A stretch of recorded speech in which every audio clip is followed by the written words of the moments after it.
MLA architect JWENGA sepra jaitaka 14th NLA laga 6th session de petroleum oil laga exploration aro extraction upar kota krishe. JWENGA sepra British laga economic future aro financial self-reliance karne rasta banabli laga commitment taka upar concern otaishe. JWENGA bra gushegi British to natural endowment di reach ase hulibi bishi diribra dependency laga shadow endured kuringna ase. JWENGA bra gushegi dependency do modest GDP figures cars indigenous industries di manifest kore aro nijor laga energy punjobole karne external sources di over reliance kore. JWENGA bra mentions krishigi food fuel aro pharmaceuticals kandu bishibak bahar bra ahe aro British laga 90% energy requirements do bahar British bra punje. JWENGA bra gushigi itu reality do British laga krot ekla de digdari dia nohoigina natural resources laga full potential harness group libi rukai de. JWENGA bra economic growth, revenue generation, employment generation, infrastructure development are dusra points kan highlight krigna state day oil exploration shuru koribole chnaishe. Details I saw. Honorable Speaker, sir, thank you for considering as requested to discuss urgent public importance under Rule 50 pertaining to the exploration and extraction of petroleum in Nagaland. I rise with deep concern for our state's economic future as a steadfast commitment to achieving financial self-reliance. Although this subject has been discussed on many occasions, progress in decision-making and implementation has remained stagnant. Nagaland, Speaker Sir, even though rich in natural endowments, has long been burdened by dependency. This reliance is evident in our modest GDP figures, the scarcity of indigenous industries, and our dependence on external sources to meet our energy needs. And our dependence on external sources to meet energy needs, and not only that, our daily essentials like food, fuel, pharmaceuticals, come predominantly from outside the state.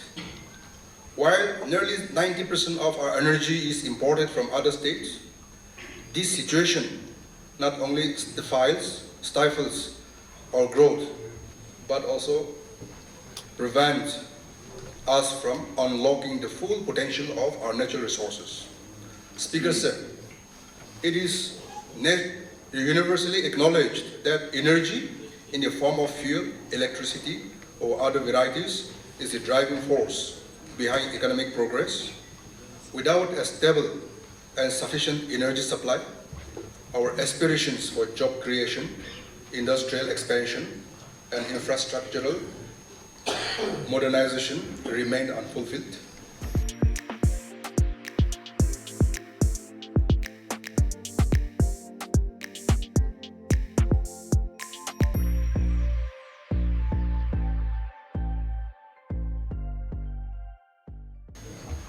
Alarmingly, our consumption of petroleum products increased from 154,000 metric tons in 2019 to 172,000 metric tons in 2020.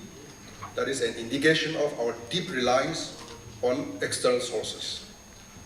Speaker sir, as global entities align their climate policies under frameworks like the Paris Agreement and set sights on a net zero future by 2050, we have very less time, but not yet late. So we must seize this timely opportunity to explore and evaluate our indigenous hydrocarbon resources. Geologically, Speaker sir, Nagaland is very promising for hydrocarbon exploration, lying within the Naga scope and belt of the prolific Assam-Arakan Basin, a Category A basin. The Naga scope and belt is considered a primary source area for hydrocarbon generation, continually feeding major oil and gas fields in neighboring states. A recent hydrocarbon assessment by the Government of India estimates that the Assam-Arakan Basin contains 1,633 million metric tons of oil equivalent, of which only 178 million metric ton of oil equivalent, that is 11% has been discovered till date. The present question is, where is the remaining 89% of yet to find oil? Are these reserves in Nagaland's reservoirs, or do they lie in Assam or Arunachal? Some estimates suggest that Nagaland alone may hold up to 600 million tons. However, Speaker Sir, these estimates remain speculative until systematic oil exploration is carried out by reputable oil and gas companies.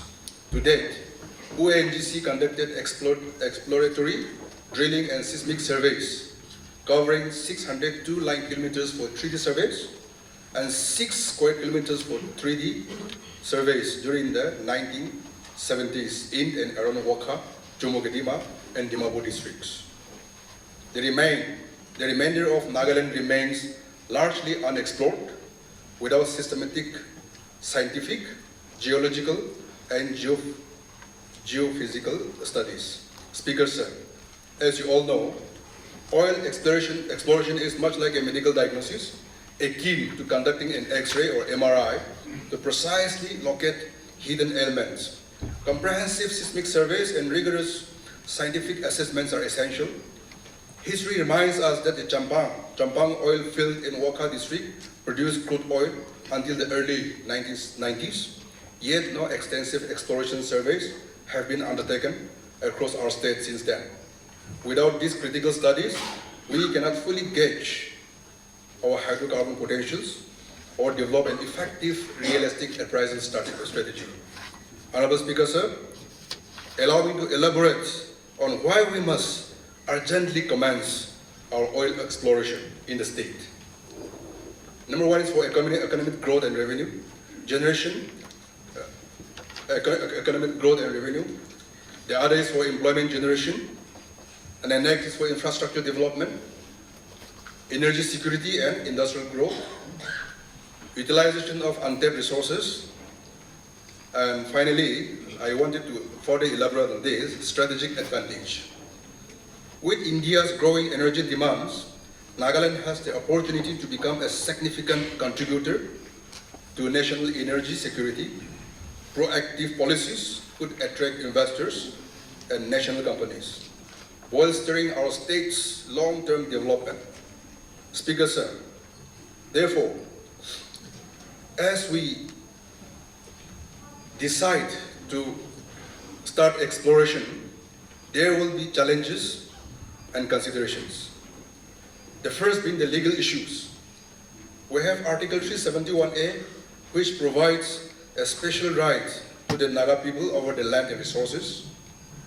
And so, even though the resources is ours, it is our choice whether to remain underprivileged and dependent on grants or to fully exploit the God-given natural resources, minerals, petroleum, and natural gas that would uplift our state, Speaker, Sir.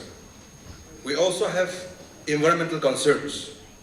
Any petroleum exploration must balance with environmental sustainability to protect our forest, water source, and biodiversity.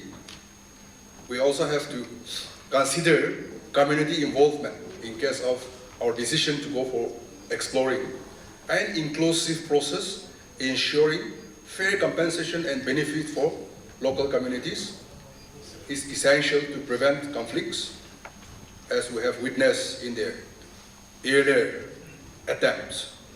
With proper policies, transparency, and sustainability measures, oil exploration can be a transformative driver of Nagaland's economy. Speaker, Sir, as we are all aware, and as we all profess as Christian, reflecting on the teachings of our Lord Jesus Christ in Matthew 10:16, behold, I send you forth as sheep in the midst of wolves.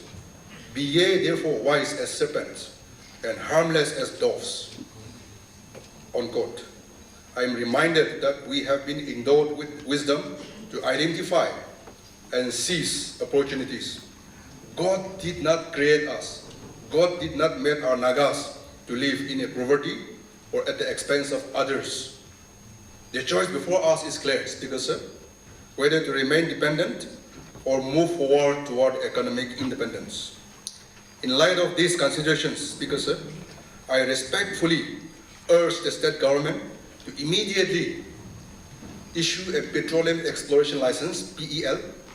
This license would empower reputable oil firms to commence detailed exploration activities under a revenue sharing contract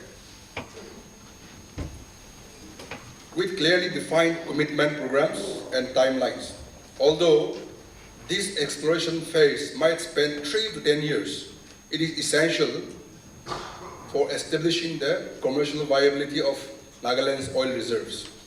Moreover, during this phase, the state stands to benefit from annual license fee, direct and indirect employment opportunities, local hiring for vehicles and equipment, and rental incomes from landowners.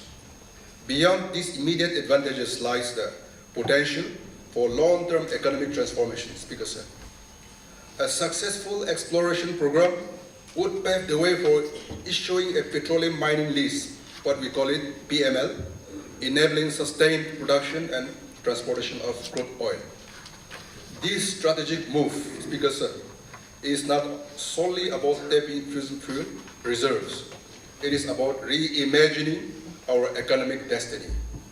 It is our opportunity to break free from dependency by combining our indigenous wisdom with modern technology that we have at hand to secure a prosperous future.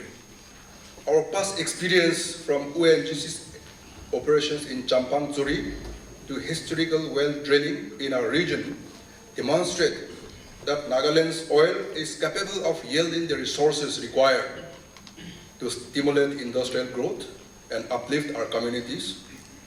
A systematic, scientifically driven exploration program will unlock these untapped resources while fostering capacity building and skill development among our people. Honorable Speaker, Sir, the urgency of this issue cannot be overstated. At this critical economic crossroads that we are faced with, we must choose a decisive action and innovation over prolonged dependency and stagnation.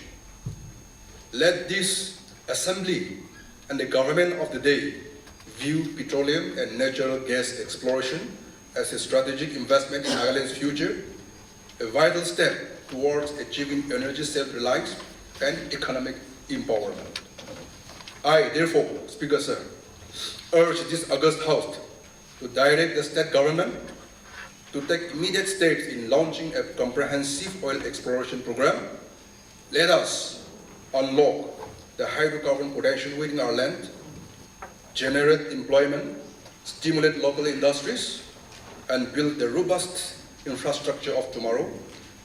And in doing so, we will secure not only much needed revenue for our state, but also a legacy of prosperity and self-reliance for future generations. Thank you, Honorable Speaker, Sir, for your attention and for considering this pivotal initiative toward truly safeguarding Nagaland's economic future. Thank you. Thank you, Honorable Member. As initiator of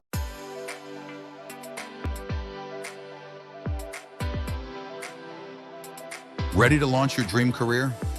At Eagle Crest Training Academy and Consultancy, we offer expert training in hospitality, aviation, and cruise line. 100% job placement assistance in India and overseas, expert faculty and hands-on training, endless career opportunities worldwide. Your journey to success starts here.